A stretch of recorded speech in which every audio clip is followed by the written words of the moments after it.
ሰላም እንዴናችሁ በያላችሁበት ሁሉ ነገር ሰላም ነው። አሸይን እንዲወላችሁ እሞኝላችኋለሁ። ቢስቲስ ኮንዶል ወዳች ላይክ እና ሼር እያደረጋችሁ ሐሳቦቻችን ለብዙዎች አካፍሉ። ለዚህን ኮል ቪዲዮ አመሰግናችኋለሁ።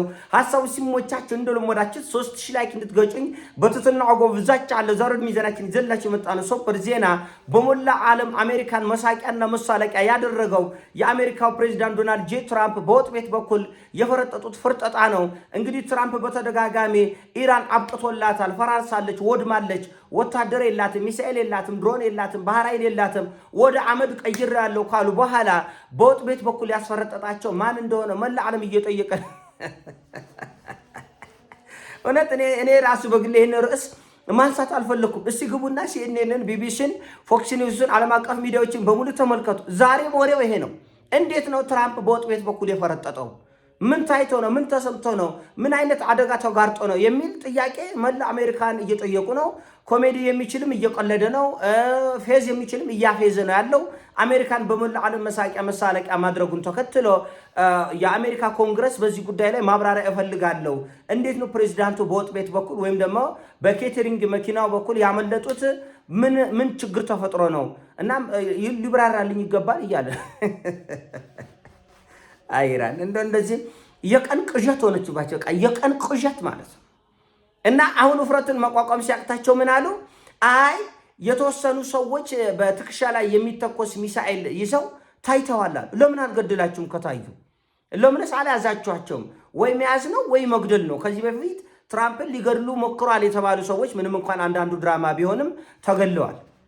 ቤተ መንግስት ድረስ ዋይት ሃውስ ድረስ መጥተው ትራምፕን ሊገሉብን ነበር ብላችሁ እየየ ያላችኋቸው ሰዎች ግማሹ ተይዘዋል፣ ግማሹ ተገለዋል። እንዴት ነው በቱርክ ምድር ላይ ሚሳኤልን የሚያክል በትከሻ የሚያዝ ሚሳኤልን የተሸከሙ ሰዎች ካያቸው ሞሳድ ነው ያተረፋቸው ብላችኋል። ለምን ሞሳድ አልያዛቸውም እነዛን ሰዎች ካያቸው? ወይንስ ለምን አልገደላቸው?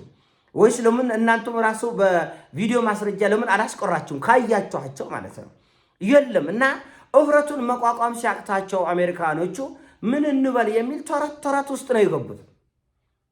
ተረት ሲጀመር ቱርክ በጣም የቱርክ ደህንነት የታወቀ ነው በመላ ዓለም። ቱርክ ደህንነት እኔ ራሱ ሊሰልለኝ ይችላል እና የታወቀን የቱርክ የደህንነት ኃይላቸው በጣም የታወቀ ነው። አልፎ ተርፎ ደግሞ የቱርክ ወታደራዊ ጥበቃና ደህንነት በጣም የሚታወቅ ነው፣ በመላ ዓለም ዝነኛ ነው። ይሁን እሺ የቱርክ ደህንነቶች እንደገና የአሜሪካ የጸጥታ ሴኩሪቲዎች እንደገና ሞሳድ ነም አለበት ብሏል። እሺ እሱም ባለበት ይሄ ሁሉ ግርግር ሲፈጠር እነዚህ ሰዎች ለምን አልተያዙም? ለምን አልተገደሉም? እንደገናም ደግሞ ፕሬዚዳንቱ ለምሳሌ ከአንድ አውሮፕላን ወደ ሌላ አውሮፕላን የሚገላበጥ ከሆነና በዛ መልኩ ከሆነ ያመለጠው ጋዜጠኞቹ ማርክ ሩቢዮ የዚህ የውጭ ጉዳይ ሚኒስትሩ በሙሉ እዛ ውስጥ ነበሩ። ለምን እነሱ አልተመቱም? ጥቃቱን ሊያደርሱ የነበሩ ሰዎች ካልተመቱ ወይም ካልተያዙ ጥቃቱ አይቆምም ነበር። እንዴት ቆመሽ? ሰውየውን በማገላበጥ ብቻ ነው ያተረፋችሁት? እሺ ሰውየውን አገላብጠው ትራምፕን አገላብጠው ከአንድ አውሮፕላን ወደ ሌላ በዛኛው ቂጥ በአውሮፕላኑ ቂጥ ነው የሾለከው የተባለው የወጥ ቤቱ መኪና በዛ በኩል መጥቶ ከላይ እንደ ክሬን እና በጣም የሚያስደንቅ ነው። በነገራችን ላይ በትናንትናው ዕለት የኢራን አይአርጂሲ አብዮታዊ ዘብ ዋና አዛዥ ከውጭ ሚዲያዎች ጋር ቃለ ምልልስ አድርጎ ነበርና እኛ አሜሪካ ከጠበቅናት በላይ ደካማ አገር ሆና ነው ያገኘናት ነው ያሉት። ከጠበቅነው በላይ በጣም ደካማ ሆና ነው የተገኘችው እና አልጠበቅንም። ከዚህ በላይ ትቋቋማለች፣ ከዚህ በላይ ታጠቃናለች ብለን ዝግጅታችንም ከዚህ በላይ ነበርና ምንም ኃይላችንን በአግባቡ ሳንጠቀም ነው የጦርነት እንደዚህ ምሽክሽክ የወጣ ነው ያሉት። እና በእርግጥም ሁሉም ዓለም በሙሉ የአሜሪካን ኃይል ከጠበቀው በታች ተንኮታክቶ ነው ያገኘው። ጭራሽ መሳቂያ መሳለቂያ ፍርጠጣ በየወጥ ቤቱ በመናምን ፍርጠጣ ውስጥ ነው የተገባው። ይሄ በጣም የሚያስደንቅ ነገር ነው። ይሄ በጣም የሚያስደንቅ ነገር እና ሞሳድ ደግሞ እኔ ነኝ ያዳንኳቸው መረጃው እኔ ደረሰኝ፣ እኔ ለሲአይኤ ሰጠሁት፣ ሲአይኤ ለፕሬዝዳንቱ የጥበቃ ክፍል አሳወቀ። የፕሬዝዳንቱ የጥበቃ ክፍል ደግሞ ያን ሁሉ ጋዜጠኛ አደጋ ውስጥ ጥሎ እንግዲህ ሊመታ የነበረው የፕሬዝዳንቱ አውሮፕላን ነው ተብሏል። በዛ የፕሬዝዳንቱ አውሮፕላን ውስጥ ማአት የነጩ ቤተመንግስት ባለስልጣኖች፣ ማአት ጋዜጠኞች፣ ማአት ሰራተኞች ባሉበት ሁኔታ ያ አውሮፕላን እንዲመታ ፈቅደው ማለት ነው። እንዴት አመለጠ? እሺ ሚሳኤል የተሸከሙ ሰዎች ካሉ ካልመታቸው ካልያሳርካቸው በቁጥጥር ስር ካላወለካቸው በምን መልኩ ጥቃት ቆመሽ? በምን መልኩ ለማምታታት ነው ከተባለ እንኳን እሺ፣ ሰውየው ለማምታታት የተጠቀሙበት ወታደራዊ የጦር ጀት ትራምፕን ይዞ ሄደ። ይሁን በቃ እሳቸው አመለጡ ይባል እና እነዚህ አጥቂዎቹ ለምን አልመቱትም? የፕሬዝዳንቱን አውሮፕላን አልያዛቸዋቸውም አይደለም? አልመታቸዋቸውም፣ አልጎደላቸውም። እንዴት ነው ይሄኛው ያመለጠውና የልጆች ቃቃ ተረተረ ይመስለኛል። እኔ ትራምፕ ራሱ የሞሳድ መጫወቻ የሆነ ይመስለኛል። መጫወቻ ሰውየውን ቃቃ እየተጫወቱበት ሞላ አሜሪካንን እያጃጃሉ ይመስለኛል ራሱ ሞሳዶች እና ሲአይኤም ደግሞ ፍርሃት ስላለበት ግራ መጋባትና ከፍተኛ ውጥረት ስላለበት ያሉትን ሁሉ ወየ ጋሽ እሺ ትክክል ነው እያለ እየተቀበለ ይመስለኛል። እኔ በግሌ ማለት ነው። ሰውየው ሞሳድ መጫወቻ ነው እንጂ እንደዚህም ብለው ቁራቁምቦ የሆነ የመንደር ጨዋታ ይዞ መምጣት ሲጠይቁ መልስ የለም። ቁራቁምቦ የሆነ የጨቃቃ ጨዋታ የቱርክን ደህንነቶች አልፈው የአሜሪካ የፕሬዝዳንታዊ የጥበቃ እንትኑን አልፎ ሞሳድ እኔም ይሄን መረጃ አለኛል እሱም አልፎ እንዴት ነው ሊያጠቁ የነበሩት የሚለው ምንም እንዳልኳችሁ ጦርነት ውስጥ በነገራችን ላይ ውሸት የተለመደ ነው። በየትኛውም ዓለም ጦርነት ካለ ውሸት አለ። ግማሹ ውጊያ በምላስ ነው። የትም ዓለም እንደዛ ነው። ግማሹ ውጊያ በምላስ ነው እና በእርግጥ ሰሜን ኮሪያና ኢራኖች ብዙ መዋሸት የሚችሉ አይመስልም። ይዋሻል። ሌሎቹ ለምሳሌ ከሚያደርጉት ድርጊት ከ150 ቢዋሹ ኢራኖቹ ምናልባት ከ120 ሊዋሹ ይችላል። 15 ምናልባት እዛን ያለም አይዋሹም። ብዙ ነገር በተግባር የተጎለጠ እና ሰሜን ኮሪያኖች አሁን ውጊያ ላይ ቢገቡ 100% አይዋሹም። ለምን? እውነቱን የሚነጋገሩት በሚሳኤል በኩል ነው። ፕሮፓጋንዳም የላቸውም። እነሱ የፕሮፓጋንዳ ማሽንም የላቸው። ከማንኛውም ዓለም ጋር የተቆላለፈ የተሳሰረ የውሸት ኔትወርክም የላቸውም። ቢዋሹም እውነት ቢናገሩም የሚያምናቸው የለም እና እኔ ኢራኖቹ በዚህ ጦርነት ውስጥ ውሸት የለም አይደለም። አንድ 10-15% ግድ ነው። የጦርነት ባህሪ ስለሆነ ትንሽ ጨመር ማድረግ ያለ ነው።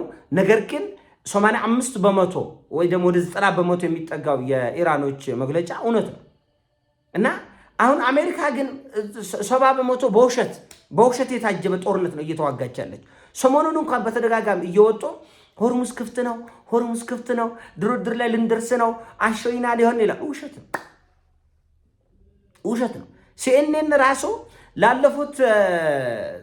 ላለፉት 6 ወር ውስጥ ብቻ ትራምፕ ወደ 300 ጊዜ ዋሽቷል ነው ወደ 300 ጊዜ እና የሚሰጡት መረጃ አብዛኛው ውሸት ነው። አሁን እዚች የሰውየው በወጥ ቤት በኩል የመሽሎክ ጉዳይ ግን አሜሪካን መሳቂያና መሳለቂያ ስላደረገ ምን ይሻላል? እንደው በምን ይሄን ጉዳይ እንዴት እናድበስብሰው? እንደዚህም ብሎ በፍርሃት ብቻ ነው ወይ የፈረጠጠው? በፍርሃት ብቻ ነው ወይ በቅሸት ብቻ ነው ወይ በወጥ ቤት በኩል ሰውየውን ያስፈረጠጥ ነው የሚለው አሁንም ከፍተኛ ድንጋጤ እንደፈጠረ ነው። ምን እንበል? አሁን ደግሞ ሞሳድ ነው መረጃውን የሰጠው ተባለ። መረጃውን የሰጠው ሞሳድ የኢራን ሰዎች ሚሳኤል ተሸክመው ሲሯሯጡ ካየ ለምን አልመታም ነው ጥያቄ። ወይም ደግሞ የቱርክ የወታደራዊ ኃይሎች እንዲመቱት ለምን አላደረገም ነው ጥያቄ። ወይም ደግሞ ቢያንስ እንዴት የቪዲዮ ማስረጃ በድሮንም ካየው በአካልም ካያቸው ለምን በቪዲዮ ማስረጃ አላስቆረም ነው ጥያቄ። በእርግጥ እነሱ ምን ይሳናቸዋል? ነገ ከነገ ወዲያ እነዚህ ናቸው ብለው የሆነ የውሸት ድራማ ነገር ቪዲዮ ቀርጾም ሊያመጡም ይችላል። ዛሬ ነበር የሚፈለገው ግን እንደውም ጉዳዩ ከሆነ ወር አልፎታል። በዚህ አንድ ወስድ ድራማ እንኳን ከሆነ እችን ድራማ አቀነጃጅቶ አደራጅቶ አስተካክለው ማምጣት ይገባቸው ነበር። የሆነ ውጥንቅጥ የወጣ ነገር አለ መሰለኝ። የሆነ ውጥንቅጥ የወጣ በጣም የተፈራሩበት አለ። በነገራችን አሁን ደግሞ በአሜሪካ በኩልም በእስራኤል በኩልም በአውሮፓውያንም በኩል የሆነ ከፍተኛ የሆነ ፍርሃት ያለ ይመስለኛል። ወደ ዋናው ጉዳይ ለመግባት ፍርሃት የያዛቸው ይመስለኛል። ይቅርታ ተመልካቾች፣ ቴስታታይ እንትን ብሎ ነው የጉሮሬ ሞተሩ ወላልቋል እና አሁን በከፍተኛ ሁኔታ ትኩረት መሰጠት ያለበት ይቅርታ ይህ ጉዳይ ወደ አደገኛ አቅጣጫ ሊሄድ እንደሆነ ምናልባት ሞሳድ ሰውየው ላይ ሙከራ አስደርጎም አሜሪካኖቹ በጣም በመረረ በከረረ ሁኔታ ኢራንን እንዲመቱ ለማነሳሳትም የተሰራ ታሪክ ሊሆን ይችላል እና ሞሳድ የሰጠውን መረጃ ሲአይኤ ዝም ብሎ እንደወረደ ተቀብለው በድንጋጤ ሰውየውን በወጥ ቤት በኩል እንዲያልፍ ያደረጉት ይመስለኛል ምናልባት እና በዚህ ድንጋጤና ቁጭት ተነስቶ ትራምፕ ኢራንን አደገኛ ምት እንዲመታ ለማነሳሳት ሰውዬ ለመምታት ፍላጎት የለውም። ባለፈው በግልጽ ወጥቶ ከዚህ በኋላ ኢራን መደብደብ አልፈልግም ማዕቀብ ብቻ ነው መጫን የምፈልገው ብሏል። ጉዳዩ ወሰብሰብ ያለ ነው። ነገር ግን ያሉትን መረጃዎች ከስር ከስር አብዴት እናደርጋለን፣ እንወያይባቸዋለን። ይሄን ሀሳብ ነው። ሲሞቻችሁ ላይክ አድርጉ፣ ሼር አድርጉ። ወዳችኋለሁ።